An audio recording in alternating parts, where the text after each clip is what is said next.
Good afternoon, good evening, good morning. Guess it just depends on when you happen to be taking a look at this video. This is kind of a weird one for me. I'm recording this sort of at the midpoint of finals days during 2020. So sort of a weird set of circumstances, but my thought process here is because of, how do they describe it on Nick Robinson's channel? Current world events, troubling world events, I don't know, something like that. Basically, the year hasn't gone exactly the way we would have predicted it, thereabouts before March 6th. And so therefore we weren't able to cover all of the topics that we typically would in the first half of Calculus BC. Now, having said that, we covered all the topics that are essential and crucial and a part of the AP curriculum, but there are topics that I think really belong in here, and there's some really rich topics, in particular one called Trig Substitution that I really enjoy teaching, and that does surface a lot in the future. So I want to make sure that I still have resources for you to learn these lessons in case we don't necessarily get to come back to them in the second half. Because at this point, it's hard to predict what's going to happen. Like, got a lot of optimism, but you just never know. So therefore, I'm kind of taking advantage of the fact that I've already graded 6 periods finals, and I'm just going to devote the time I'd normally spend to working on something else to preparing this particular topic, and at least presenting it and recording it for posterity, so that way you have access to it. And I'm speaking specifically probably to the class of 2020, or 2021, that I am teaching this term, that I've had a great time teaching in BC. Just want to make sure you have every advantage you could possibly take from my class moving out of it when the year comes to a close, whatever that looks like. So here we are. I'm mumbling. I should just talk about the math. So the title of the lesson is somewhat suspiciously titled Fun with Trig Integrals, and I'll try to say things in voices that sound like this, but the truth is I am overcompensating. Like, this is typically and truthfully my least favorite lesson of the entirety of Calculus BC. It's really computational. There's, I think, 7 or 8 cases that we talk about. There's even possibly a 9th one that I throw in there in the extra examples, but that isn't even sort of in the realm of possibility for what we're going to run into. And it's just a grind, and I don't take any joy out of it. So, of course, usually I would put like a little asterisk with the word fun, but in this case, I'm just calling it fun and hoping that maybe somewhere along the way we trip into something kind of enjoyable. So we are going to figure out and talk about many numerous strategies to evaluate trig integrals. And what I mean by trig integrals are integrals whose integrands are literally like trig functions. And we know a lot of trig integrals, by the way. We know how to differentiate sine and cosine, as well as technically tangent, cotangent, secant, and cosecant. Although I know secant and cosecant in particular tend to kind of escape our minds and be a little bit kind of niche. So we'll address those at the end, because that is something that shows up in that trig substitution topic that we'll look at later. So in this video, what I'm going to do is, of course, I'm going to start by just kind of talking about what we sort of have. Like, what is the state of our knowledge of trig integrals at this point? Like, what can we do? What can't we do? Give you a couple real brief examples. And then we'll talk about a series of trig identities, most of which you've seen before, but just maybe not in the manipulated forms that you're going to see. And the reason for that is many of the trig integral forms that we're going to attack today, and as I said, I think there are 7 cases that we're going to look through and kind of inspect and do examples with and talk about. Those forms require us to have an inventory of a few trig identities kind of in our back pocket in order to transform them from some sort of nebulous, murky, non-antidifferentiable form into one that we can actually attack pretty clearly, just using use substitution and other techniques we already know. So it's going to be another one of those things where we're basically like finagling and manipulating the integrand until it fits a form that we're like, okay, I can do that. Do I want to do that? No. But can I do that? Sure, I can do that. So that's where we're going. So again, we're going to have some fun with trig integrals. Actual fun may vary, void where prohibited. So we are going to trig integrals. So to kick things off here, as it says, the essential question is actually impossibly brief in this case. It asks, what techniques and identities can we use to evaluate integrals of products of powers of trig functions? So right off the bat, I've kind of narrowed the world down a little bit. And truthfully, that essential question is a little over narrow. There aren't all going to be products of powers of trig functions. As I said, we will talk about the integral of secant and cosecant, for instance, just to remind you what that approach is and where it comes from so that you can kind of like put it back in your mind. But most of these situations do boil down to being powers or products of powers of trig functions. So now when I say that, as soon as you hear that, you start to kind of forget that there are trig integrals that meet that sort of description that you already can identify and evaluate. Like, you already know how to do many of these. based on simply use substitution, as well as, of course, techniques you already know. So taking a look on here on the red screen, or on the red line that's on here, I've listed 4 integral, we'll call them structures or forms, that meet this general description. They are all products of powers of trig functions. The truth is, though, with each of these integrals that we're looking at, each of these indefinite integrals, this one, this one, this one, and I don't know, this one, all of those can be evaluated using straight use substitution. Now, again, for some reason, when we get into BC, a lot of times we sort of forget about use substitution when it comes to trig. That's probably because we have this new shiny stuff that we're looking at. The truth is, though, these are all ones that you could do last year after learning use substitution. Like, they're honestly all day one use substitution problems. So I'm looking here, here's what I mean. Let me write out a quick integral of the form that we see on the left side. The sine to the m of x times cosine of x dx. And I'll just, for the sake of simplicity, I'll put in sine to the 41st of x cosine of x dx. So now, of course, this method that I'm about to show you also works for the second one. So just keep that in mind. I just chose to do the first one for simplicity. So I submit that you can do this already. And in fact, I know you can. But let me just kind of walk you through the thought process. So first and foremost, the reason you can do this is, of course, that sine to the 41 of x is just a really nice, clean way, if not the most transparent and well-communicated way, of writing this particular integrand. It's sine of x to the 41st power, so it's like there's 41 signs sitting in there. It's like it's election season. There's signs everywhere. But there's sine of x to the 41st power times cosine of x. And the idea is you can attack this because u is equal to sine of x. And that means that du is equal to cosine of x dx. And now I know normally when I do these integrals, I usually do something along the, I do something along the lines of this. And I just solve for dx and then back substitute. But the truth is I can actually make this a little bit cleaner, and I'm going to because I want to save space because I'm at the bottom of the page.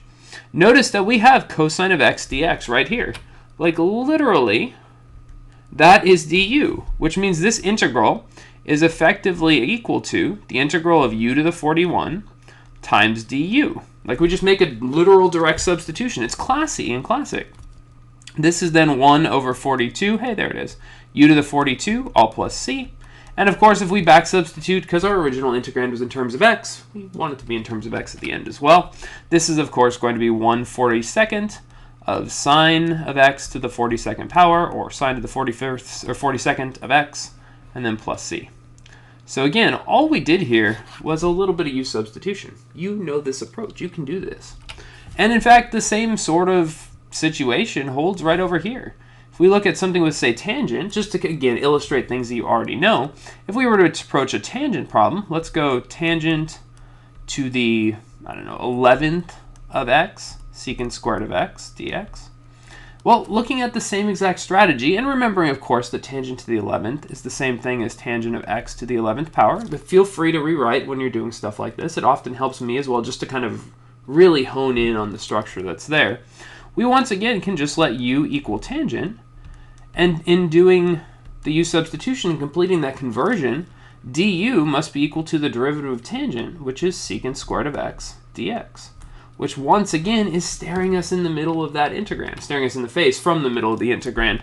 And that means that this integral, like the one before, is u to the 11th du, which is going to lead us to 1/12 u to the 12th plus c, which leads us ultimately to our answer we were looking for in terms of x, 1/12 of tangent to the 12th of x, all plus c. So again, each of these forms fits a use substitution form and structure that we've seen before. So in truth, the difficulty that's going to kind of pop up here is once you see all these trig integral techniques that we're going to look at, you're going to start to doubt yourself on all these other ones, because all these new ones are going to involve use substitution as well. But as with most techniques, a good place to start when you go to evaluate or anti-differentiate an integral, an indefinite integral, is to just simply check to see if use substitution alone would work. We've mentioned that with partial fractions and integration by parts.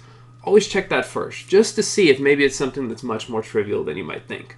Because again, if you can avoid having fun with trig integrals, I would say that your life would probably be more fun if you could. So taking that into account, this is where we were before. This is the kind of where we enter this lesson at this point. We already know how to do this. So from here, as I mentioned, in order to kind of bridge the gap into these new trig integrals and start having fun, we need to refresh ourselves on a few identities as well as sort of manipulate a few into slightly new forms. So I haven't like pre-written out this page. I'm just going to assume that I probably need a little more space here. I'm writing a lot larger for the sake of your vision and mine probably too. So what I want to do is I want to bring up some of those identities that we're going to use a lot. And again, in most of these you have seen before in some form, but at this point, like the world's been kind of weird for an extended period of time. Who knows, maybe you didn't get these at some point. So let's make sure that we're all on the same page. So to start with, if we're going to talk about the identities that we need in our inventory, able to kind of pull out at kind of the moment's notice, one of the most important ones out there is called the Pythagorean identity. And I'm pretty sure it can also be called the Gogu's identity. There's another name for it there's another name that's for it out there that I've been trying to learn just to kind of honor where the math actually originated. It came before the Pythagoreans in ancient Greece, if memory serves.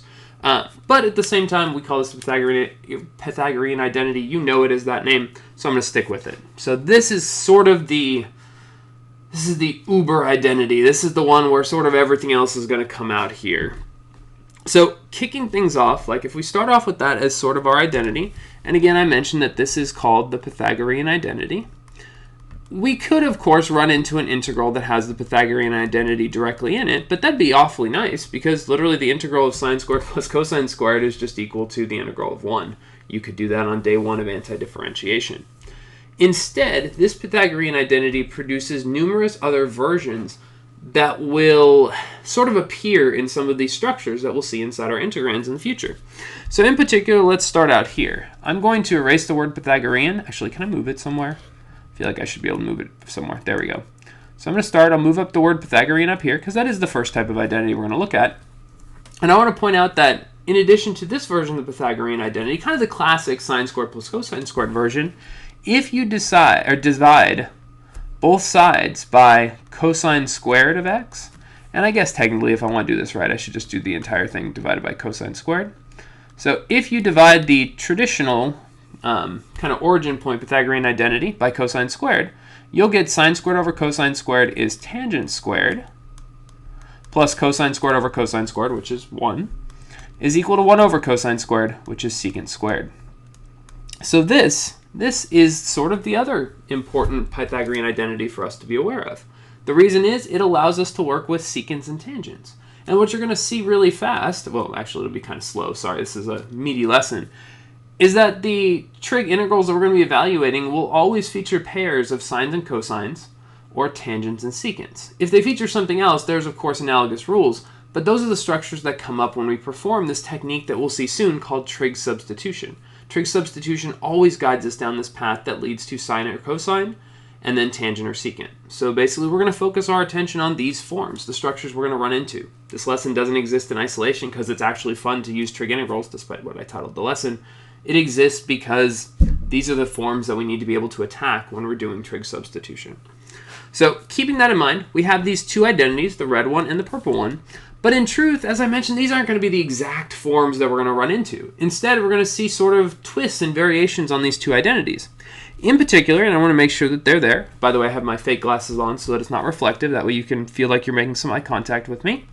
First thing you could do is you could subtract cosine squared from both sides. This seems like a really small thing, but what you'd be able to do is transform this into sine squared equals 1 minus cosine squared.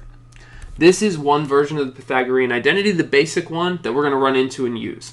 The reason it's going to be valuable is it allows us to transform sines into cosines. And of course that might be valuable if we're trying to set up a particular substitution where we have a whole bunch of cosines and we want to perform u substitution with u equals sine. Or u equals cosine. Sorry, I'm probably jumping ahead of myself. I'll try to limit that and show you what's coming in just a second.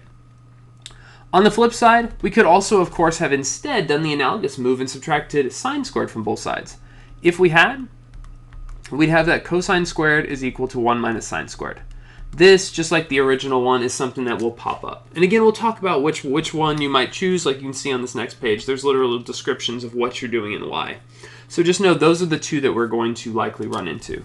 So sine squared equals 1 minus cosine squared, and cosine squared equals 1 minus sine squared. On the other hand, for tangent squared plus 1 equals secant squared, we can kind of do the same thing. But in truth, let's see, do I really want to? like in a sense, we already have one of these sort of already solved for. Notice that it says secant squared equals tangent squared plus 1. In a sense, that is kind of the first one here. Secant squared of x is equal to 1 plus tangent squared. And in fact, I think Miss Williams mentioned something about like I tan by the c. I haven't learned it that way, but if that's something that you can use as a memory device, it's a great way to remember these identities. In truth, after doing a bunch of them, they sort of have stuck with me, but for a long time, I always just derived them this way, truthfully, truth be told. Now, having said that, of course, secant squared is one thing. It was already given to us as solved for. We could also solve for tangent squared, and hopefully you can see that we're just subtracting 1 away from making that happen. So in fact, the other version that we need to be on the lookout for is that tangent squared of x is equal to secant squared of x minus 1.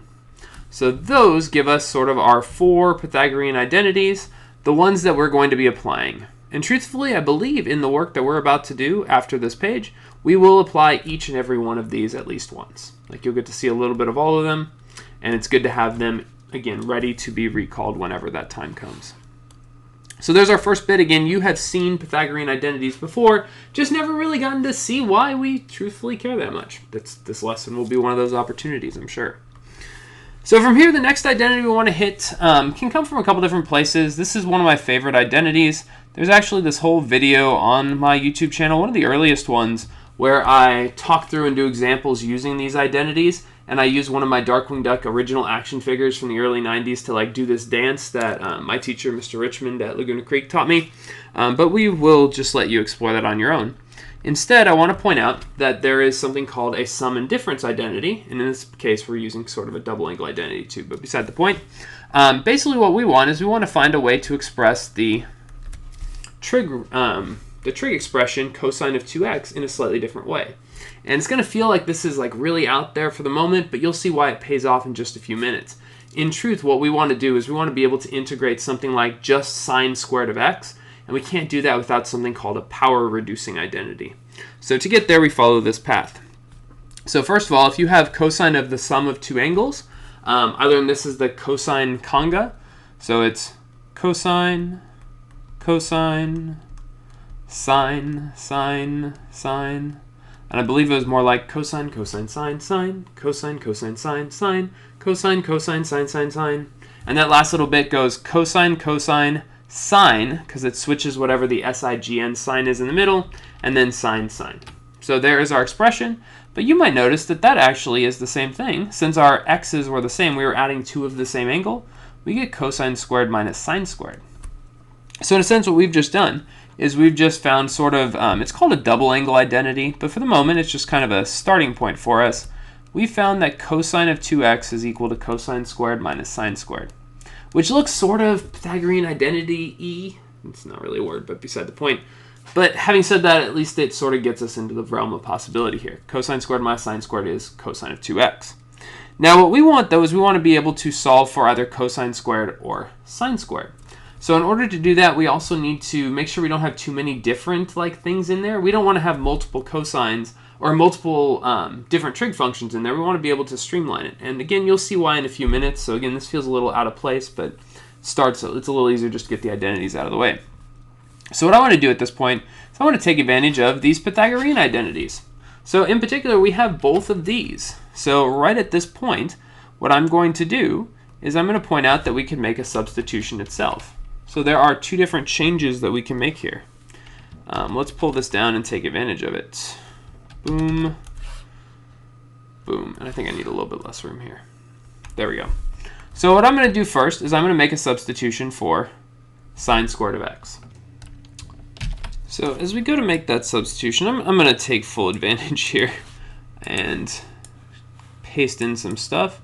So as I said, I want to take full advantage. So as I said, I'm going to replace sine squared with what sine squared is equal to. And according to this, it says it's equal to 1 minus cosine squared of x.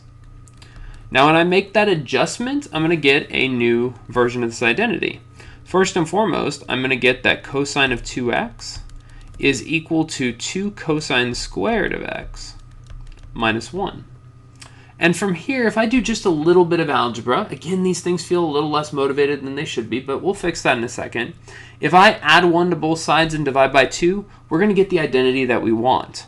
We're going to get that cosine squared of x is equal to 1 plus the cosine of 2x, notice it's no longer squared, divided by 2.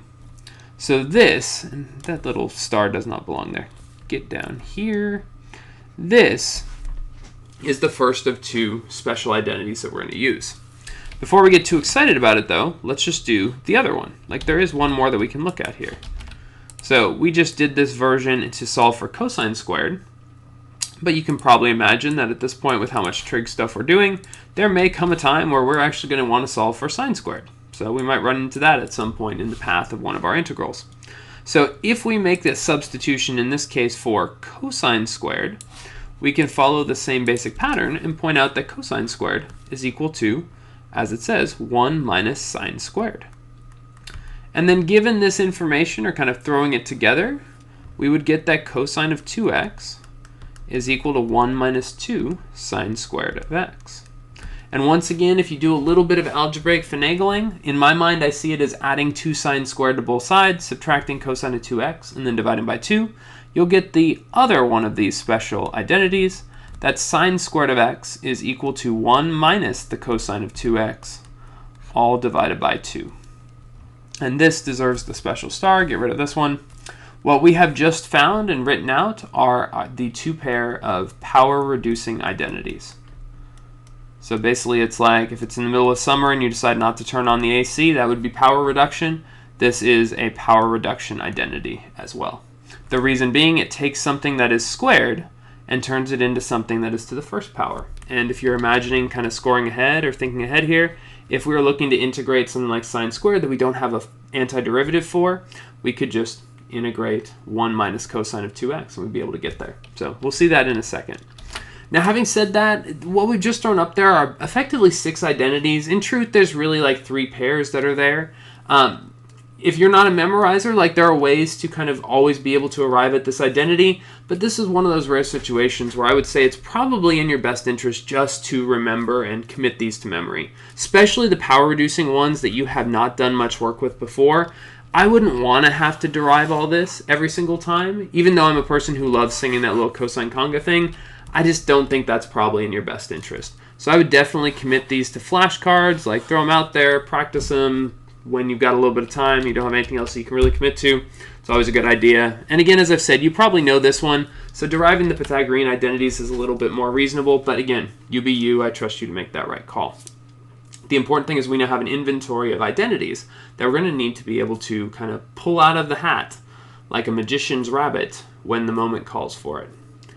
And with that said, we're ready to jump in. We're going to start looking at those 7 techniques. This produces a kind of good video where you can kind of come in and pick and choose what you want, like look for the identity that you want to kind of refresh yourself on or learn about, and then come back to the other ones later. I'll try to add in the video description some specific times so that way you can get there, some timestamps, but do the best I can. I'm just going to deliver you as much of the curriculum as I can here.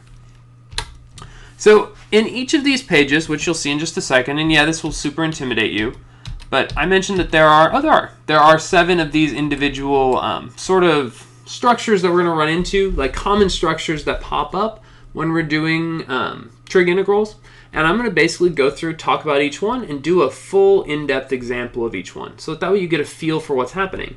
In addition here, although I'm not going to do these live in the notes because I don't have that much patience, after that I have extra worked examples of all of these techniques so that way you can see them again if you want to just kind of see the physical work kind of played out for you. So those are resources you have available to you if you'd like to use them. So starting with the first one, our first situation, probably the cleanest and simplest of the whole of the entire lesson. The situation is that we have a power of sine that is odd and positive. So basically we're looking at an odd positive power of sine. And in this case, I'm going to make this a little bit bigger. As I said, I've been trying to make the lesson writing a little bit larger each time. That's our integral situation. We have sine to the 5th of x times cosine to the 10th of x. The important thing here is it says that we have sine to the 5th, which is an odd power. So the question is then, well, how do we approach this? Because what you should clearly see is we can't just do u substitution right away. Because if we let u equal sine of x, well, then du would be equal to cosine of x. But there are 10 cosines. Like, there's way too many cosines here. It's just not enough. We just can't take care of all of them at once with just a single u substitution. So instead we need to apply some identities and transform this integrand into a form that lets us apply some of the u substitution that we know and love. So as it says here, our technique, which is written in red, is that we are going to pull out one sine of x and convert the rest to cosines. So, and it talks about the motivation here, but let me just execute that step first before I talk about the motivation, because I think when I execute it, you'll actually see why really fast. So when it says pull one sine of x, it means that we want to recompose the integrand. We want to change it so instead of sine of x to the 5th power, we have sine of x 1 factor alone, and then whatever's left over. So in a sense, think of it this way. We're going to rewrite this integral as the integral of sine to the 4th of x times cosine to the 10th of x, and then finally times sine of x. Now, in making that move, other than adding a little bit of color, and sort of a patriotic set of colors, I might say, if you look at this, it doesn't look like it's gotten any better. And you know what? You're not wrong. It hasn't actually gotten better yet. But the motivation is what's right here. As it says, our motivation is that cosine's derivative is equal to negative sine. So the thought process would be, by having this little sign here, we could find a way to let this be a scalar multiple of du, meaning that we would want to let u, in our case, be equal to cosine of x. So you're sort of seeing like where this is going. You've got cosine of x to some power, so we could make that u. Du would be sitting over here, give or take a -1. But then the problem becomes, what about this sine to the 4th? How do we handle that thing that's just laying there? It's still stuck in the middle of our integrand. Well, the answer is those Pythagorean identities from before. So to clear out and give ourselves a little bit of space here, let me remind you, I'll even add this in here as the word recall. Recall that we said before that sine squared of x is equal to 1 minus cosine squared. And again, if that kind of version of the identity doesn't stick in your head, just start out with sine squared plus cosine squared equals 1. One of the few identities that you do likely know, and then just move stuff around until you've got it. So here's what I'm thinking. We want to see sine squareds so that we can replace them with cosine squareds of x. And what I'm going to do then is I'm going to make another version of this expression. So we have over here the integral of sine squared. Actually, I'll do this right here so we have a little bit more space. We're going to rewrite this instead as, well, sine to the 4th of x is just sine squared squared. So we're going to make that move. This will still be times cosine to the 10th of x. And then finally, we have, of course, our sine of x dx. Well, what I want to do then is I want to replace this sine squared right here with 1 minus cosine squared. And again, it may not be clear just yet. Give me one more step before you, I don't know, render your judgment here. But if I make this last change, I can replace sine squared with 1 minus cosine squared. And now, although this isn't finished, what I want to point out is that this is ready for u substitution. At this moment, you can actually make a full substitution. In fact, I'm going to do it right now just to make the point. If I let u equal cosine of x right now, you of course know that du is going to be negative sine of x dx. Which means that if we solve this around just as we're prone to do, du over negative sine of x is going to be equal to dx. So taking this into account, there's dx. We can make a substitution there, and then we've got a bunch of cosines for us to replace. So watch this in action. Here we go. This is now going to be, instead, 1 minus, let's see if I can do this right. I'm trying to get the colors right in a way I haven't before. This will be 1 minus u squared. Of course, the whole thing is still squared. Then we've got cosine to the 10th, which is the same thing as u to the 10th. Then we've got sine of x dx. So just for completion here, we have sine of x dx. But we said that dx is equal to du over negative sine of x. And when we make that move, you can see that we now are ready to simplify and clean things up a little bit. We have the sine of x is dividing out. We do have that negative sign, so I'd probably pull that negative sign out in front. Now we have the integral, or negative the integral, of 1 minus u squared squared times u to the 10th du. And so in a sense, what we've just done is we've just rid our world in this problem of any trigonometry. There's no more signs in there.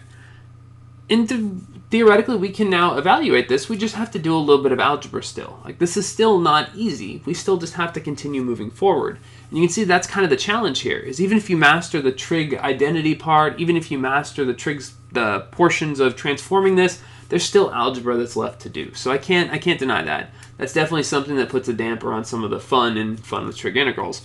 But at this point, it's just algebra. We just have to do some algebra and manipulate so that we can anti-differentiate something that's ready for us. So here's what I mean. 1 minus u squared squared is the same thing as u to the fourth minus 2u squared plus 1. If you doubt me, just write it out as binomials and FOIL it or multiply with the box, whatever you want to do. This is now our cleaned up version of that integrand. We need to go one step further though. We can't yet use the anti-power rule, so I'm going to distribute that u to the 10th inside. When I do, that's going to give me now an integrand of u to the 14th minus 2u to the 12th plus u to the 10th. And at this point, other than the presence of u, this is just a classic day one antiderivative. This is going to be 1/15th u to the 15th. It's going to be 2/13 u to the 13th. And it's going to be 1/11 u to the 11th. And then plus c, of course. We'll throw that in there now just to be safe. Having said that, though, that is not our final answer. And of course, the reason for that is none other than the fact that u is equal to cosine of x. And our integral started with a bunch of x's. And even though trig sometimes makes things a lot less fun than they could be otherwise, we want to get it back into the form of a trig. So we're going to make that substitution right back in. And in this case, I'm not going to ever factor out a GCF unless it's really, really obvious. Excuse me, or the numbers are really small. So in this case, I'm just going to go and make a direct sub back in. This is 1/15th cosine to the 15th. I'm going to try to keep the colors here just to make clear what steps everything came from. It's going to probably fail and take a little longer than I'd like, but you'll bear with me. You don't have a choice. If you're not watching, that's fine. I can't tell. This is cosine of x. This is to the 13th power. And then last but not least, we have 1/11th. I'm going to see. Let's say I'm going to put a little 11 right there, try to get ahead of it a little bit. This is going to be cosine of x. Yep, see, I screwed it up. Make this a little larger. And then all of that plus c. Let me just do a quick check to make sure that I did in fact do this correctly. Heck yeah. There is our answer. So again, I'm trying to use the color as best I can to make this clear. The big process we're doing here is transforming the form from being pure trig expressions into trig expressions that are rewritten in just such a way that we can actually use u substitution. That's our goal. That's what we're shooting for. So you can see that's exactly what we executed. We found the technique was pulling out one sine. That allowed us to get an even power of sines, basically, that we could use the Pythagorean identity on. And then once we did that, it was just a matter of executing the u substitution and anti-differentiation. Nothing more complicated than that. So a lot of work, tons of work, but the idea here is simple. We're trying to recompose so that we can get a particular substitution. Having seen number one, number two is going to be very similar. In this case, our situation is that we have powers of cosine that are odd and positive. So and again, the positive requirement, we won't explore the negative requirement a whole lot, but specifically here we're talking odd and positive cosine. So right as we look at this integrand, we have the 1/3 power of sine. Oh, that's going to be fun. Who wrote this problem? It was me. But we have the 5th power of cosine, which is odd and positive. So kicking right off there, that's what we've got. And you know what, though? Before we even begin, let me just go ahead and point out that since we have the cube root of sine, I'm definitely going to want to make sure that this is written in exponent form. So I'm going to go ahead and rewrite it right now as sine of x to the 1/3, just to make clear where it is we're going. So starting that off, we haven't even done the rest. Okay, now what does it say we're going to do? It says we are going to pull a cosine. So we're going to remove a cosine just like we did a sine before, and then we're going to convert the rest into sines. So this is sort of the antithesis, or sort of the, probably less an antithesis, it's not a total opposite. It's more analogous to what we did before. We're just in this case aiming to convert to sines rather than cosines. Here's why. So as it says, we want to rewrite this as, we want to pull a cosine, so we want to rewrite this as cosine to the 4th of x times cosine of x, and then of course we'll still have dx. So in this case, we've got our cosine here. we've got sine to an awkward power where an identity is not going to be able to help us. All of our identities are focused around that even power. Like, they're all focused around powers of 2. So we can't do anything about that sine. But if we could transform this cosine, well, then we'd be pretty much good to go. So let's see if we can do that. We want to convert the rest to sines. Well, we said before that cosine squared is equal to 1 minus sine squared. And I bet you can see where it is that we're going in this case. Like, we've got this ready. What we want to do is we want to transform that cosine to the 4th of x. And you can see I'm very quickly moving all my stuff over so I can get one more line up here, trying to maximize my space as best I can. Yeah, okay, that it? There we go, close enough. Move this over. Okay, so what we're going to do, we're going to replace that cosine to the 4th of x. We're instead going to rewrite this as the cosine squared of x squared. And we've already done something like this, so this shouldn't be a complete surprise, but there is our first move. And then if we want to take one more step here, again, taking advantage of my ability to copy and paste, I feel very powerful doing this, I'm not going to lie. This makes me feel happy. I feel guilty doing it in class ever because like y'all can't copy and paste in your written notes, but I can. So here I can because I don't have to look at you. There's just a blank screen here. So as it says, we want to replace cosine squared of x with 1 minus sine squared. And just as we did before, we have now successfully transformed this integral. We now have sine of x to the 1/3 times 1 minus sine squared of x squared times cosine of x dx, which means if we let u equal sine of x, that means that du is going to be equal to cosine of x dx. And then, of course, we get the corresponding statement or conversion that dx is equal to du over cosine of x. And with that in place, we can now go ahead and make some substitutions over here. We can transform this integral. So we can replace all the signs with u. I was going to say 0, but that's not true at all. So this will be u to the 1/3. We'll have in the orange little factor here, we'll have 1 minus, actually I should do this in orange also. See, I didn't do the color as well in the last page as I intended. We'll have 1 minus. You can see I'm just trying to like save myself from having to change the colors all the time. The cosine of x will stick around for a moment, just for a little while longer. And then dx is going to be replaced with du over cosine of x. And lo and behold, we now have the integral of u to the 1/3. We have 1 minus u squared squared, and then du left, because the cosine of x is divine. And so we're at that moment again where even though it's not perfectly ready for u substitute or for antidifferentiation, it's in position. Now we just have to kind of do the algebraic work. And this is one where I probably shouldn't even bother finishing it up, but since you have the ability to kind of fast forward whenever you want to, you can do that on your own. You can skip to the end of this one, and as I said, I'll try to put timestamps in the video description so you can get through it if you want to. But just for completion's sake, for your sake, we can rewrite this as u to the, let's see, that's 12/3, 1/3, that's 13/3. Oh, this is just joyful. Minus 2u to the 6/3, 7/3, plus u to the 1/3. I like that last one. You can see my handwriting's deteriorating too. All times du. And if we go and evaluate this then, the antiderivative, we're going to get u. Let's see, if we do add 3 over 3 to that, we're going to get 16 over 3. So it's going to be 3/16. Did I do this right? I have 3/4. What am I missing here? Oh, I changed the problem last year. Yeah, I should have looked down. I apologize. I've actively destroyed more of your fun with trig integrals. But you know what? Can't do anything about it now. So we'll do the best we can. So 3/10 u to the 10/3. All I'm doing right now, by the way, is just using the anti-power rule. I'm adding 3 over 3 and then kind of multiplying or flipping it and reciprocalizing it in my head. So there is our antiderivative. Yay. But of course, we're not done. We're not done. Nice try. We still have that u is equal to sine of x. So to wrap this puppy up, which is not something you should do, puppies need air to breathe. To wrap this up, I am going to go ahead and just back substitute. So we'll get 3/16. We'll have sine, it looks like, to the 16 over 3. You're going to deal with me doing this really fast. I'm going to do it this way so that way I don't have to rewrite everything. To the 4/3. and then plus c. And then we'll make our substitution here, and we'll put in sine of x for each of these. And then this isn't the cleanest form. I mean, I guess someone's out there guilting me. I can hear it. Why didn't you go all the way? Yeah.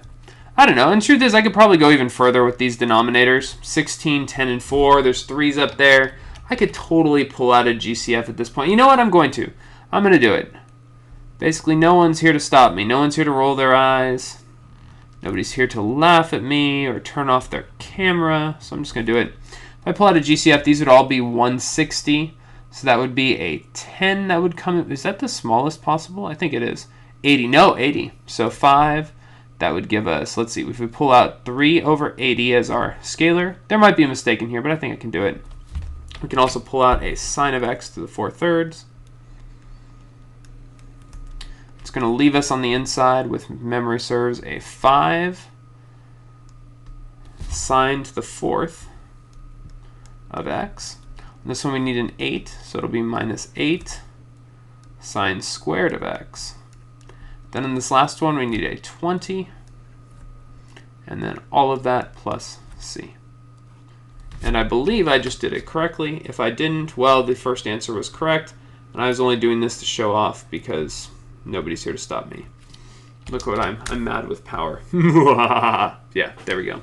But again, this is all this extra stuff is just basically frou-frou at this point.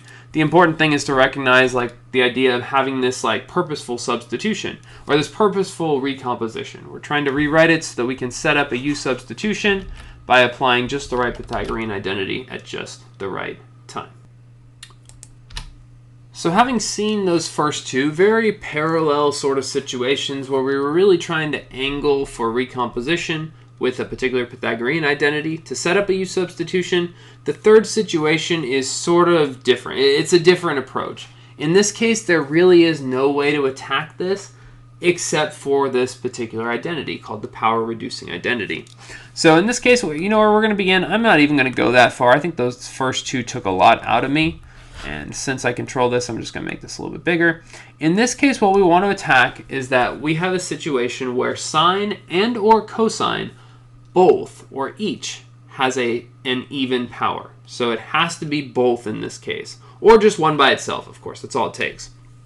And so in this case, it's kind of like, in your mind, I think you want to see U substitution, but it's like there's a missing factor. In this case, there's no U substitution for us right now because there's no cosine. Like this can't be the derivative of 1/3 sine of x to the third because we'd need that cosine of x from the chain rule. So in this case, the even power is really sort of an impediment. We need to find a way to rewrite this in a form that we do have the ability to attack. And as it says here, the solution for us is going to be the power reducing identity. Now we said before that we found these things before. We found these power reducing identities right here and right here. And basically already we kind of are set up in this case. It says it literally right here. And in fact, I'm going to go ahead and take advantage. I'm just going to pop it in over here.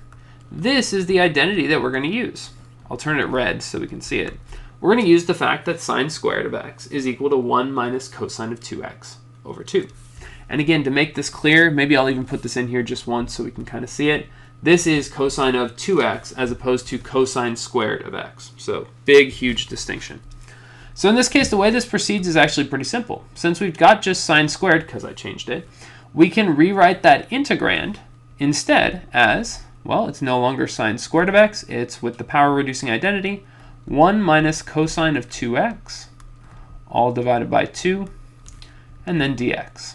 So, oops, it's supposed to be blue. There we go, dx. So that's where we start. Already we've now transformed this problem from being impossible for us to anti-differentiate with the techniques we knew into a form that we can anti-differentiate. I mean, is it the best looking form in the world? Nah, but it's doable. We can do this pretty easily. So at this point, I need to kind of show you the algebra behind this so that you can attack this when it pops up in the future. I'm going to rewrite this instead by separating this out or decomposing or recomposing the integrand. I'm going to rewrite it as 1/2 minus 1/2 cosine of 2x. And then, of course, we have dx. So that little move now allows us to attack this pretty normally. This is just the traditional like U substitution problem. So this is the integral of 1/2 dx minus 1/2 the integral of cosine of 2x dx. And although we could, of course, go in here and actually use u substitution for this, I think you should be able to do both of these problems pretty much in your head at this point. By the time you're in Calculus BC, I think that's something that should be doable. So as we go to attack here, the first integral is just going to be 1/2 x. That was nice. That worked out really nicely. The second one will be 1/2 and then times the integral of whatever cosine of 2x is. Well, following this through, I know cosine is the derivative of sine, so this is going to be times the sine of 2x. But there's also this 2x on the inside whose derivative is 2, which means we need an additional 1/2 scalar out in front. And if you don't trust this, if you think I made a mistake, just test it out yourself. Just take the derivative here and you'll see that it works. We have 1/4 sine of 2x. If we differentiate that, we'll have 1/4 of 2 cosine of 2x, which is 1/2 of cosine of 2x. So it does work. So cleaning this up a little bit, this is just, this is now our antiderivative. So we can pop a plus c on there at the end. If I rewrite this a little bit, we'll have 1/2 x minus 1/4 sine of 2x, all plus c. I'm a huge fan of this as our final answer. I like it. I'm going to box it. If, though, you felt like you really needed to factor out some sort of scalar, you could pull out a 1/4. Like, there's nothing to stop you. This would leave you with a 2x and then minus sine of 2x. And, of course, plus c at the end. Well, in that case, you could have left the plus c on the inside, but there we go. There's the best version of our answer. So in this case, the presence of an even power of sine or cosine, one track. Like, there's only one path to follow. It's using this power reducing identity. And again, I chose a pretty standard kind of canonical example by choosing sine squared. We could ask you sine to the 4th of x. We could ask you cosine to the 16th of x. But to be fair, there's really only a few that we can directly ask you because these take a while. Like, these are time-consuming problems to work through. So keep in mind on your assignments, you're not going to likely be asked to do the integral of sine to the 100th power. And you're welcome for that. You're very welcome for that. So situation number 4 that we have up here, and again, I'm going to try to make this a little bit larger so we can see everything. We've got, it looks like, the integral of secant to the 4th of x times tangent to the 11th of x. And as it says, our situation specifically, the structure we're aiming to sort of approach from here, is that the power of secant is even and positive. So we're talking about positive, even powers of secant. So in this case, why does it qualify? Well, there's a 4, which is even, and it's the power of our secant. So this is sort of our next progression. Like, we want to be able to attack this guy. So how do we do it? Well, once again, it's always with some particular substitution in mind. And in this case, it says that our trick is going to be, our technique is going to be to pull out a secant squared and then convert the rest to tangents. So let's just first do that and see what it looks like. So if we make that move, we'll be able to rewrite this as the integral of not secant to the 4th anymore, but secant squared of x times tangent to the 11th of x. And then we'll have that extra secant squared that we pulled times dx. So there's our first move. We've pulled out a secant squared. We now are supposed to convert everything to tangents. Well, once again, it's important to remind ourselves how it is that we could convert to tangents. We said earlier that, let's go back to our identities inventory. We said that secant squared is equal to 1 plus tangent squared. So pulling that out, if secant squared of x is equal to 1 plus tangent squared of x, then we can make a substitution again. We can replace this secant squared with something that has tangents in it, and then this secant squared we can use for u substitution. We can make this whole thing du.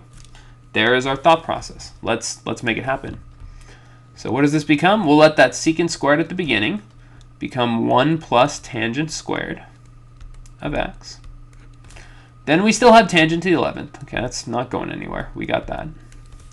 For the secant squared dx, as we said, we're planning to do this with u substitution, but we're not there yet. We need to finish one more step. So let's just write it in like we had it before. Now let's check. Does this work? Well, we've got a secant squared left over, which is the derivative of tangent. I see expressions with tangents, expressions with tangents. We're ready for u substitution. This is executed perfectly. We'll let u equal tangent of x Of course, there's a bunch of them will change. We'll still have to do some algebra, but we're getting used to that. If u is tangent of x, then du is secant squared of x dx. And you know what? At this point, I'm going to point out that this is literally what we have right there. So we can do a direct substitution. So what's that going to look like? We're going to have, again, keeping everything here in place, we're going to have 1 plus u squared. U being tangent, we can replace like so. This will then be u to the 11th power as well. And then secant squared dx is going to just be du. And this is kind of our holy grail moment. And in fact, if this weren't on video, I'd probably stop at this point and just write out the answer. This is where all that remains is for us to do a little bit of, classic algebra. So we do a little bit of distributing property, the distributive property. That was terrible looking little rainbow things. There we go. So making that move, our integral becomes the integral of u to the 13th plus u to the 11th, all du. And then from here, we can anti-differentiate pretty fast. 1/14th u to the 14th plus 1/12th u to the 12th. Again, this is the kind of thing that we could, work through and do a common denominator for if we really wanted to, but that's not our focus here. I think it'd actually be a common denominator of 84. As I said, I'm not going to make that my case. This will be 1/14th. We'll let u be tangent of x. So tangent to the 14th of x plus 1/12th. We'll again have tangent to the 12th of x. Wish I could just use my mind to change the colors, but it is what it is. There is our antiderivative.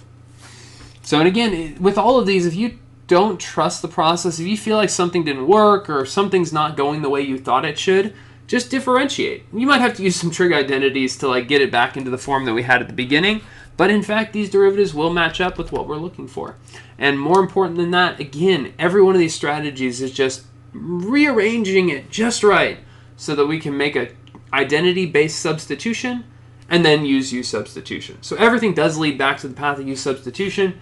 It's just kind of prickly getting on there. This is just a tough road to get there. But once you're there, it's just familiar stuff of algebra u sub, good old-fashioned techniques. So there is our first one involving secants and tangents. Whew. Boy, I got a headache, but I really just want to be done with this. This is, as I said, my least favorite thing to teach in Calculus BC. There are lots of things that we lost to disturbing world events this year. Teaching this lesson to people I care about, not something that I'm really hurting about the loss of. Silver linings. Hashtag silver linings. Okay, so in situation number 5 here, we've got, it says power of tangent is odd and positive. So how can we tell if that qualifies? Well, there's an odd number.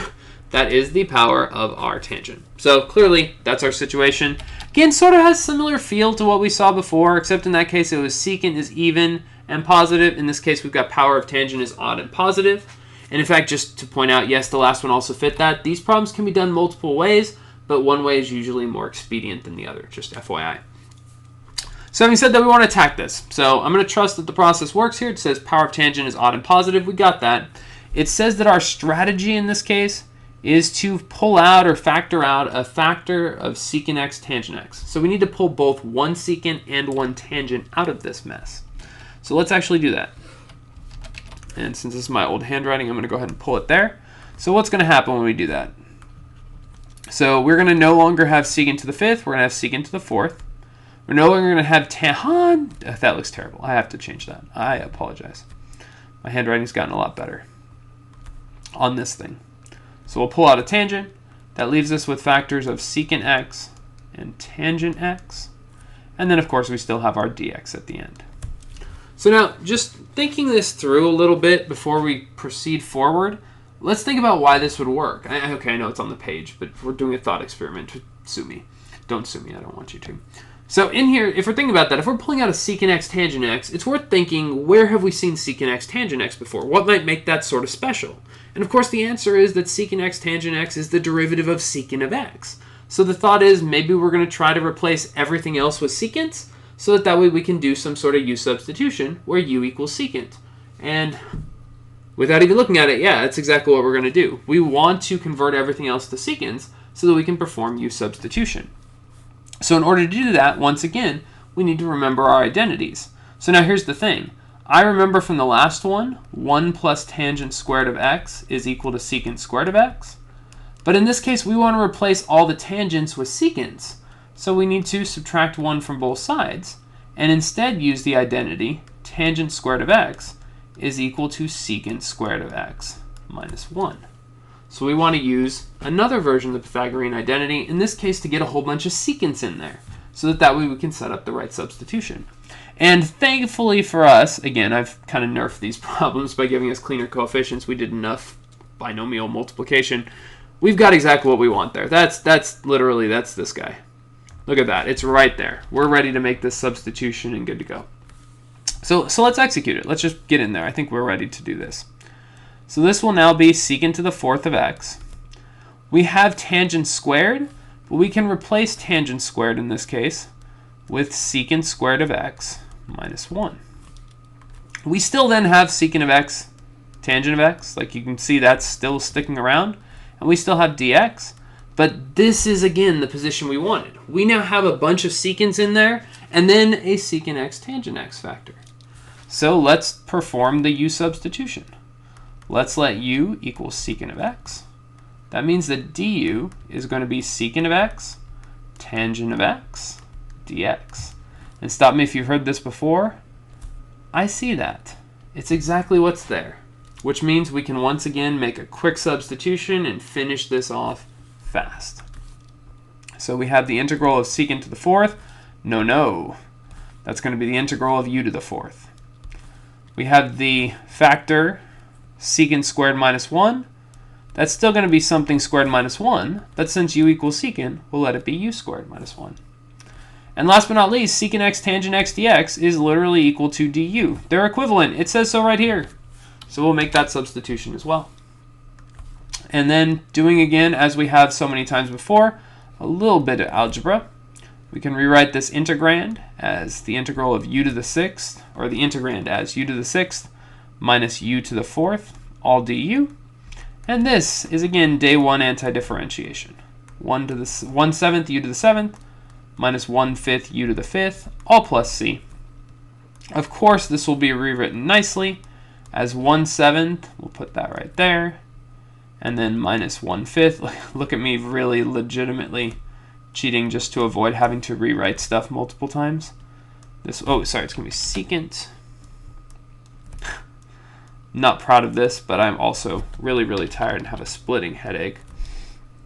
So there is, by the way, there is our answer. This is one of those situations where my instinct to simplify kind of wins out, though.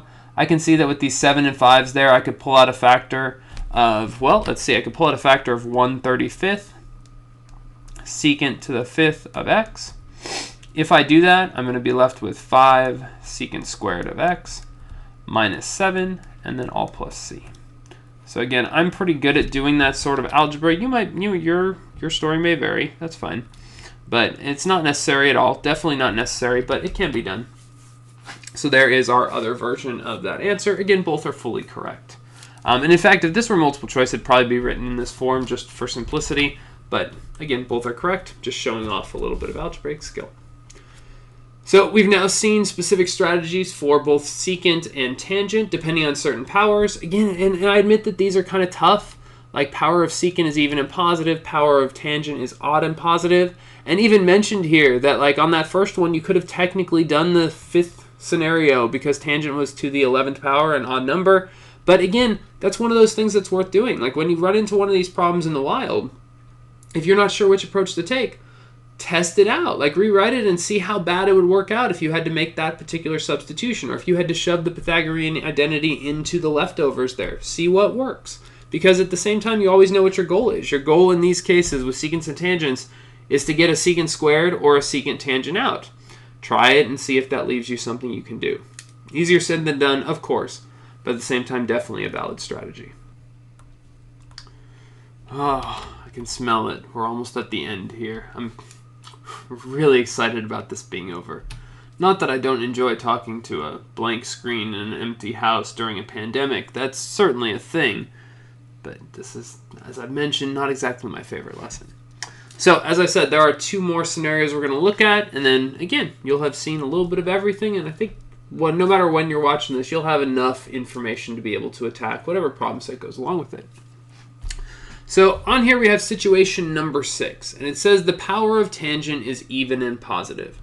And to be truthful, like this is one that I haven't assessed, I don't think since the first couple years that I taught Calculus BC. Not because it's not reasonable, but just because there's sort of a, you'll see when we get in here. Just not my favorite one to teach, even though it's kind of neat. I think this one's kind of neat.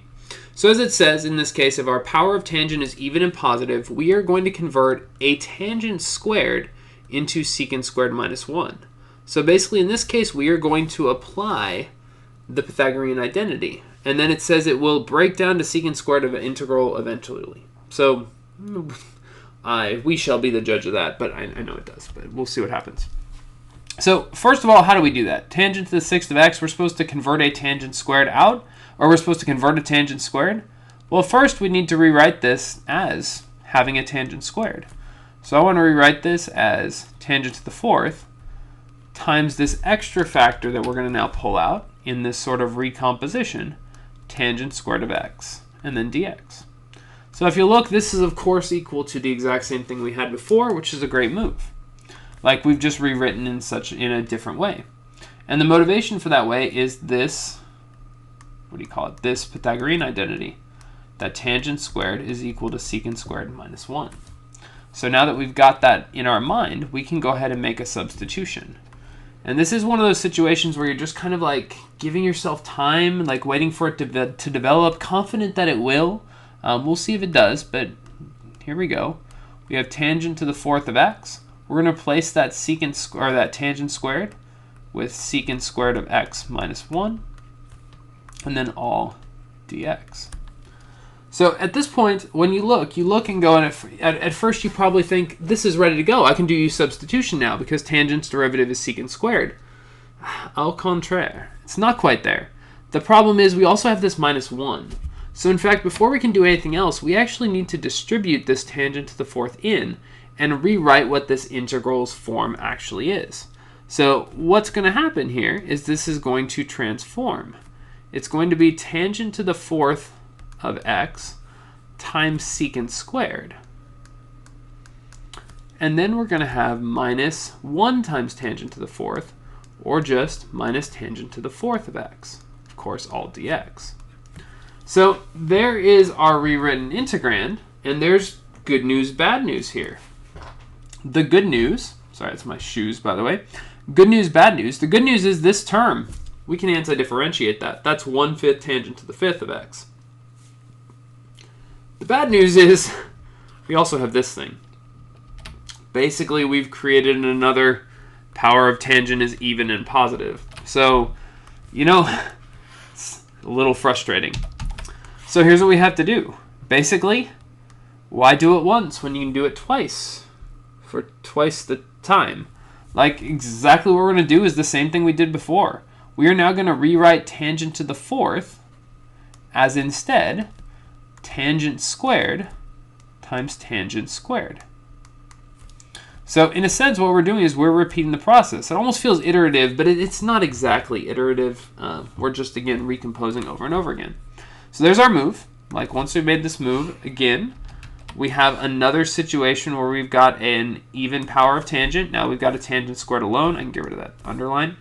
So we can rewrite that tangent squared using the Pythagorean identity we used before. Specifically, secant squared of x minus 1. And then, just like we did before, we can distribute the tangent squared. So in a sense, like oftentimes when I've done this in the past, just so you know, I typically will take care of the I'll kind of do some anti-differentiation as I go. I'm trying to postpone that till the end, just to make sure that it's as clear as possible. So just to kind of make sure we're on the same page here, if we distribute that in, we're going to get minus tangent squared secant squared, and then minus a negative tangent squared, so it'll become plus tangent squared of x, all dx. So there is our integral. But it's not over yet. Why? Because there's one more even power of tangent, or even positive power of tangent. So we have to do it one more time. That should be it, though, because once we get rid of that, we should be fine. There won't be any positive even numbers left as we recompose this thing. So you can ask yourself, am I really angry? Am I really frustrated? Is he really frustrated? No comment.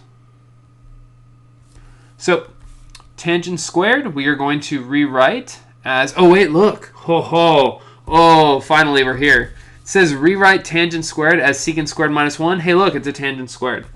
Let's just rewrite it right now. Let's just go ahead and make that substitution directly here. So tangent squared, we will just rewrite that. Sorry, I've been doing it in orange. We can just rewrite that as secant squared x minus 1. And now, weirdly enough, we can anti-differentiate this thing right here, right now. So let's look one term at a time. Like we are ready for this. The first one, and again, I guess I'm glossing through it. We should point out that u is going to be equal to tangent of x, and du is going to be equal to secant squared of x dx. And again, not everything is going to require us to do u substitution, by the way. You might notice right here that these last two, those are just going to anti-differentiate pretty cleanly on their own. So forgive me for sliding through this a little bit. Imagine we get u to the fourth, and then this becomes du, all that good stuff. We're going to get 1/5 tangent to the fifth of x. The next one, we're going to get 1/3 tangent to the third of x. Then we've got just secant squared. Well, tangent's derivative is secant squared. And last but not least, the integral of minus 1 is just minus x. And then we'll add plus c.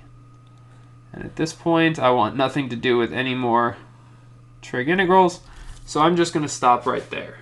So now, having said that, you can, well, I'm not going to give it away. You know what? I'm not going to give it away. I submit that if you tried out maybe one more of these even powers of tangent, you could figure out a sort of pattern to follow. So basically what I'm saying is that there's some connection between what's here and what's here.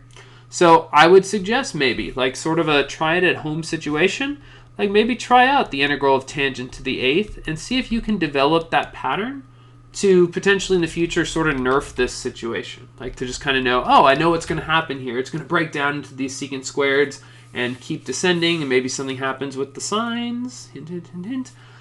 But again, that's something for you to play around with and possibly see. I've done what I needed to. You saw how it worked out. Got this cool kind of like almost, well, I used the word telescoping, but we haven't taught that yet. Kind of this like neat way of it just kind of like slowly expanding into a form that anti-differentiates really, really nicely. I mean, this is honestly a super elegant result if I do say so myself. So it's kind of an interesting one. Definitely one of my favorites. But for now, we got what we wanted out of it. Oh, this brings us to the last of our problems. And I'm going to make one little switch here. I knew that I wanted to do this just to make sure that we're there. Our final situation we hit doesn't fit the forms of these other ones that we've looked at. It's not simply a bunch of powers and products of trig functions. It's specifically when your integrand is based around secant, cosecant, tangent, or cotangent. So in a sense, this is going to go back to the antiderivative of secant of x and the antiderivative of tangent of x. And in truth, I'm not going to go through tangent or cotangent. You may run into them, but I expect you should be able to do that. As a heads up, your technique would be just straight up u substitution. You'd use what we call the quotient identity, specifically that tangent is sine over cosine. The more interesting and sort of like wild one is that we can also use u substitution, straight u substitution, for secant and cosecant. It's just not obvious what that substitution would be. There's sort of a extra bit of insight that'd be required to make that happen. So I'm going to do this problem, which involves a couple steps to illustrate that technique. But once you've got it as sort of, like once you know this rule, you don't have to derive it again as I'm going to show you here. You can just apply it for the rest of your life. Excuse me. So there's value that's coming here. So as it says, the integrand is one of those things we're going to use log integration. So now it probably doesn't help that I also have an argument here that's a log. That's just a coincidence. Before we do anything else in this particular problem, in fact, I'm going to rewrite this right now. I'm going to point out that in this scenario with that argument inside, we have u equals natural log of x and du equals 1 over x dx, which means that dx is equal to x du. So the reason I'm doing this is I just want to transform this into a form that just focuses on the trig structure we're talking about here. So in particular, this integral, which is the integral of secant of ln of x, which we're calling u, divided by x, and then dx is going to be x du. So from there, notice that cleans up. Turns out that our integral in question here is just the secant of u du. And so now that we're here, I can focus. Really, you're going to give me the entire expression. Okay. Do you not realize how long I've been working on this video? And how much of a headache I have on finals day, computer? I sound like a Star Trek character. Computer, stop treating me so poorly. Okay. There we go. So this is really the question. This is the point we're at. So you are, technically, when you finish Calculus AB, you should be able to anti-differentiate secant of x, or secant of u in this case. The truth is, I don't blame you if you don't remember this, because it's sort of bizarre. It's just sort of a flashcard fact that in some years I'm able to present during the lecture, and in other years I just kind of mention it in an extra problem, an extra practice problem, or maybe a problem set question that's optional. So in truth, like, there is a way to do this, and it uses log integration, or basically u substitution with an ln. The problem is it's hard to see it. Like, this is not one that you're just going to look at and be like, oh yeah, you're going to do ln of 1 below. No, just here we go. So I just kind of have to show you what this looks like. So how do we use log integration? Well, it's going to be a little bit of an adventure for a while. So bear with me for a moment. What I want to do is I want to make this so that the numerator and denominator have a particular relationship. In particular, I want the numerator's derivative, or I want the numerator to be the derivative of the denominator. But Mr. Steele, there's no denominator. Yes, there's not. That's where we come in. So here's what we're going to do. This is going to look like the most bizarre, out-of-nowhere thing in the world. And in fact, I'll do it, and then you'll still be like, that's ridiculous. There's no way that did anything. And then pretty soon I'll convert you here. So what we're going to do is we're going to multiply up and down by the same factor. Because that's a thing that we do. Like, we're just going to multiply up and down by a particular form of 1. Like, there's nothing we haven't done before. So what is that 1 that you ask? Like, what is it going to be? We're going to multiply up and down by the factor secant of x plus tangent of x. So again, like, this is just really multiplying by 1. This is just a really weird way of saying 1. But this is the version of 1 we're going to multiply by. Here's why. So at first you're staring, oh sorry, and I did make a mistake here. I need to have it be secant of u and tangent of u because we've already made that substitution. Okay, so we're starting here. You're going, this is ludicrous. There's no way this is going to work. What are you thinking? What are you thinking? What are you thinking? Okay, yeah.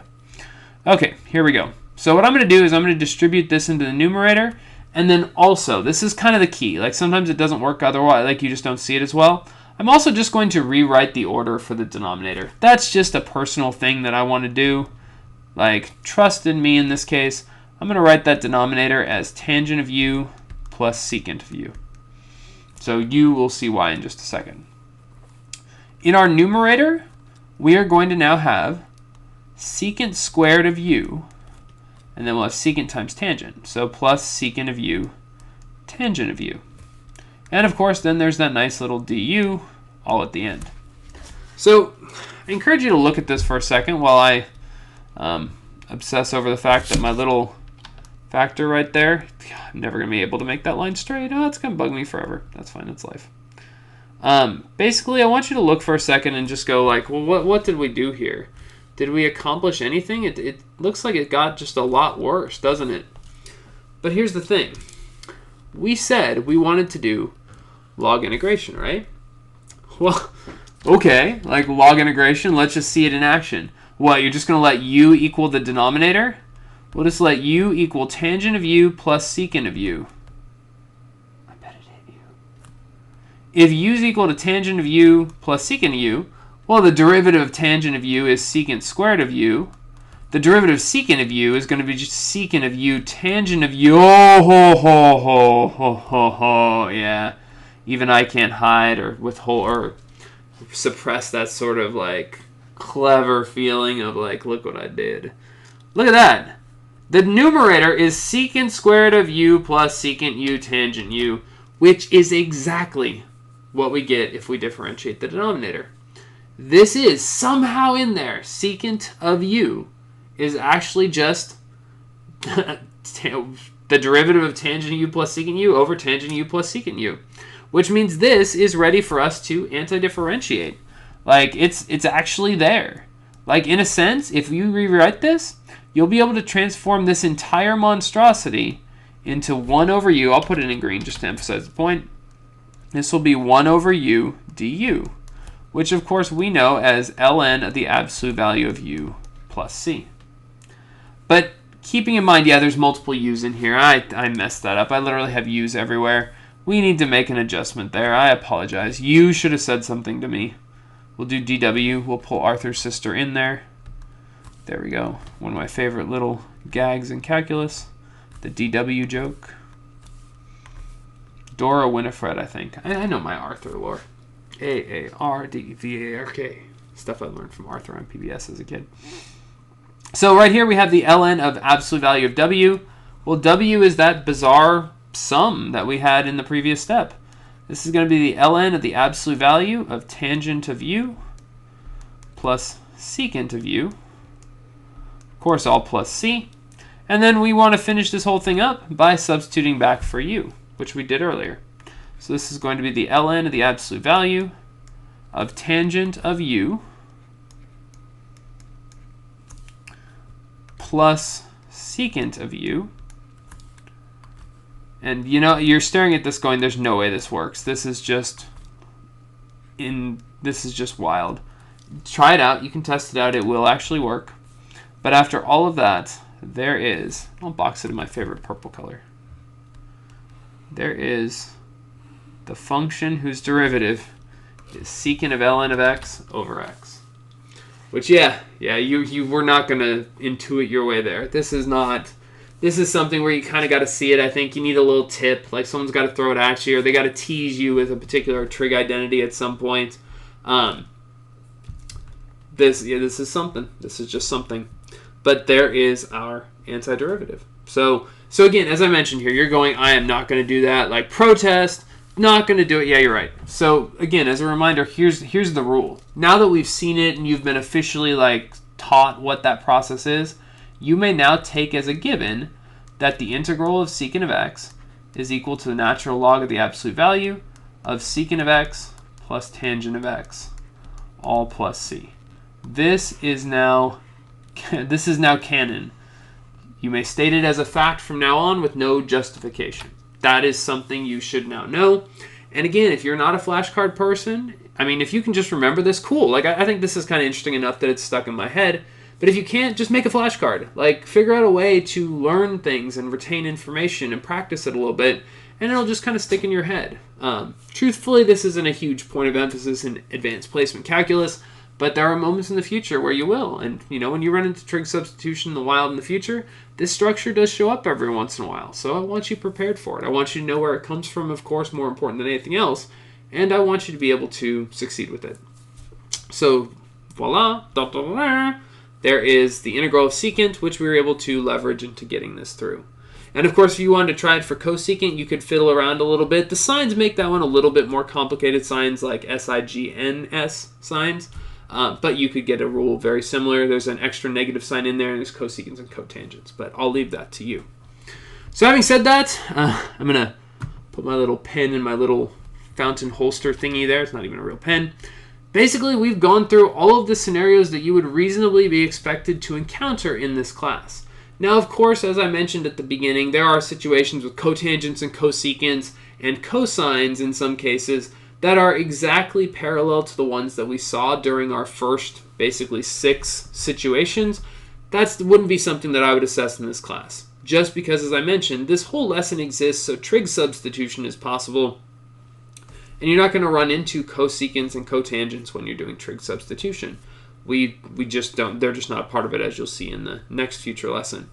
Having said that, though, I think you've gotten the basis here, and more importantly, I have no gas left in my tank, and I have a splitting headache right about here, so I want to be done. So I'm going to stop here. This is also the end of the lesson. It's not like I'm cutting you off in some way from this thing. But basically, as a reminder, here's what we got. When we kicked it off, we talked about the fact that we know how to integrate a number of powers of trig functions already, just using U substitution, but that there are some situations where, it's just not ready for U substitution. In order to attack those situations, we do need a special set of skills. It sounds like Liam Neeson in the Taken series. Have a special set of skills, and I will come, I will find you, I will anti-differentiate you, and I will evaluate. I don't know, I'm losing it. We had a bunch of identities that we had to be prepared for. So we talked a little bit about their origin, and then we went through and just went one scenario after another. So looking at different structures, looking at strategies to pull out factors to set up just the right new U substitution. So basically all of these problems are basically efforts of recomposition with trig identities and then applying algebraic and U substitution techniques. So you can see a number of different ones for sines and cosines. I think really like this one, number 3, involving the even powers of sines and cosine, is kind of its own sort of animal. They're sort of 1 and 2 are a pair. 3 is sort of a lone wolf. We have 4 and 5 kind of on their own, maybe even 6 kind of with them. And then we talked about this AB1, that the integral of secant here, just to kind of remind you about it. So having said that, that completes the instructional portion of what's here. This video is going to render for like 6 hours and never upload. But beside the point, what I want to point out to you is that in the notes file that you'll have, in addition to this adorable, high-resolution image of, I believe, Vice Mayor Bellwether, I think that's her name, from Zootopia, there are extra worked examples of each of these situations. So basically situation 1, 2, 3, 4, 5, 6, and 7 are all in here. And then I also threw in a situation that 100% I would never test you on, but it's when you have lone secants to odd positive powers. This is one that throws you off. It involves integration by parts and trig identities. It is just a glorious mess. That's secant to the 5th. They're just in there just for your perusal. More of an exercise for me than anything else. So having said that, that does conclude the lesson that we had today. I hope that this was informative. I think that it was. There's not much more I can do in this lesson. I mean, I think the first couple years I taught it, we like divvied it up and jigsawed it in the class. It's just this is one of those things where you've got to kind of buckle down and kind of really harness in structure and use some tools like trig identities that you're not necessarily super comfortable with all the time. Pull out, meet some new friends like the power reducing identities. It's not, like I said, like the word fun is in the title because I don't necessarily feel the fun myself. I'm not catching the fun vibe when I'm dealing with these trig integrals, but trig substitution is a worthwhile end result and sort of a joyous, okay, maybe not joyous, it's a challenge I relish that makes the arduous path through trig integrals sort of worth it in the end. As with everything else, though, I thank you for watching. I hope this was a useful video to you, whether you're learning it as a part of the class of 2021 in Calculus BC. Probably not. Your finals are almost there and you're doing great so far. Or if you're just a future student, past student, or someone else that just kind of stumbles upon this video, hopefully this is a helpful and thorough treatment that really talks about like the why and how both in equal measure. Regardless, though, I'm done. I'm out. So thanks for watching. Have a great... It's dark out. I guess I should say night. Yeah. Thanks for watching. Have a great night.